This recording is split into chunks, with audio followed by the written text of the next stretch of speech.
Hi, I'm Diane, your host of Epic Conversations, and we're talking today with David McClure. David's back again. We're going to be talking about the common mistakes that people make when they go for an interview. Now, David is the director of customer engagement, Andrew Womack Ministries. He's got a couple departments, over 170 people, so he has interviewed a lot of people. So you've seen things not to do and things to do. So, David, why don't you tell us what common mistakes do we not want to make when we're in front of an interview? Well, and I'm going to start by putting people at ease. You know, messing up in your speech, losing your train of thought is not a deal breaker by any stretch of the imagination. And so, if you mess up, just I misspoke. I meant this. It's not going to affect me on my opinion of you whatsoever. So first off, just relax if you mess up on what you say. But one of the first things I see is people come in and they lack confidence in themselves. And it doesn't matter if they're interviewing with me for my top line, if they're interviewing 3 levels down from me. A lot of people feel they lack confidence, which means they're intimidated because now I'm sitting with David or now I'm sitting with Diane and she's my boss's boss or whatever the case may be, and they feel intimidated because they don't have any confidence in themselves. Well, that is one thing that's going to be quite evident in the interview. Oh, okay. And honestly, we need to have confidence in ourselves. We have the ability, unless you applied for the job because you just thought, well, it looks like a cool job or it pays more money and I'd love to make more money, those can be good reasons. Mm-hmm. But even if you choose those as your reasons, you need to come prepared that, okay, yeah, I need the extra money.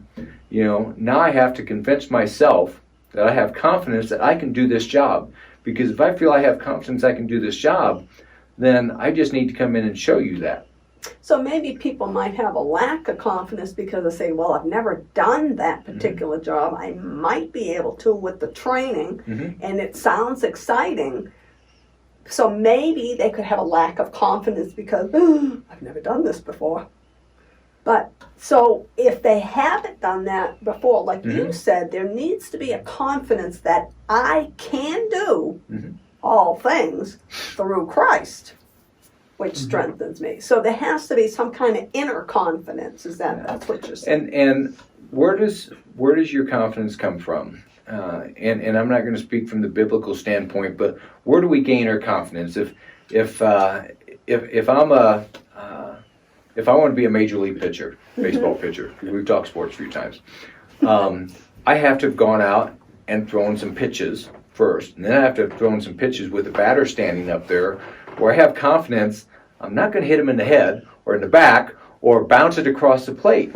And so if you're going in for an interview, you need to have practiced throwing the ball in your mind. And maybe you practice in front of a camera.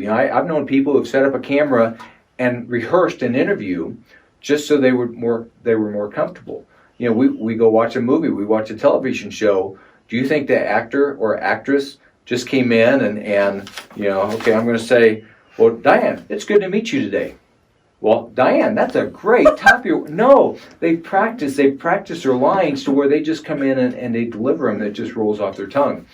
And if you do that, then you're going to have confidence when you sit down that even if you forget something, you have prepared yourself mentally to answer most questions. You prepared yourself, what is the one thing I want David to hear about me, even if he doesn't ask me the question.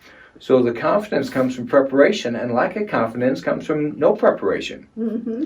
So I would say that is number one, which leads right into number two. I guess I should have looked at my notes better. Number two is lack of preparation. Well, I just talked about that. The preparation is what brings you confidence, and so I actually should have gone the other way, shouldn't I? No, that's fine. Preparation leads to confidence, and confidence leads to possibly getting the job. So see, I didn't prepare enough for this interview here. So this is the common mistakes people make. So we're going to skip right by that one because, once again, common mistakes. But the other one, just like lack of confidence will show up, Yeah, lack of desire will show up too. that's good. And Yeah. and if your desire for the job didn't exist, your applying was for the job title, for the money, for the fill in the blank. You have to bring desire. You have to want that job. Have to have a little bit of excitement. Exactly. And perfect example. The last position I had as comm services manager, when my boss recommended I apply for that position, I've never worked in a phone center. I didn't know how they did anything they did. And yet my boss is saying, look, you should apply and I will support you. And so evidently he had confidence in me, but to me, I'm like, I don't know how to do the job. And so what did I do, which is what we all ought to do, is I prayed about it. Mm-hmm. And Leslie, my wife, we got together, we prayed about it. God, is this you? Mm-hmm. Because I feel totally, ill-equipped to do this job. And during those 5 days of prayer, we both sensed that God was saying, yeah, David, just apply for the job. And so I applied. And, so that was God getting me to the application. Mm-hmm. So they scheduled my interview 8 days later, and about the first day of the 8 days, suddenly I'm like, well, if I get the job, how am I going to do the job? Good question. And so I started imagining, how would I do the job when I've never done it before in my life? And most jobs involve, as a leader, is gaining the people's trust, mm-hmm. and then leading them. Mm-hmm. And so I just started imagining, that department was 140 people. I started imagining, how would I do that? Mm. Even though I've never done it before. And by imagining it for the next 7 days, I started getting excited about, boy, I could do this and I could do this. Mm-hmm. And I got so excited that when I went in for the interview, I tell people this, I desired the job so deeply, I couldn't imagine not doing the job. And so when you come in for the interview, if you've prepared for it, mm-hmm. so you have the confidence to do the job, that now if it's really something that you desire to do, that desire is going to show up. Good. That's good. That's good. And that imagination plays a good piece in that, too. It does. I mean, it's like you were already saw yourself doing the job and so excited. If they didn't hire you, you'd think maybe they made the mistake. Yeah. And I'll tell you this, one thing I didn't see as I imagined it was I didn't see an office with a window. Oh! And I got an office with a window. So, that's awesome. Just think about the job and prepare for it, because that is the one thing you're going to show me without ever opening your mouth when you're sitting there. That's good. Confidence and desire. That's good. Thank you so much. When you open your mouth, it's going to show me if you're prepared. That's right. Thank you, David. My pleasure. Thank you. I hope you got something out of that. That was awesome.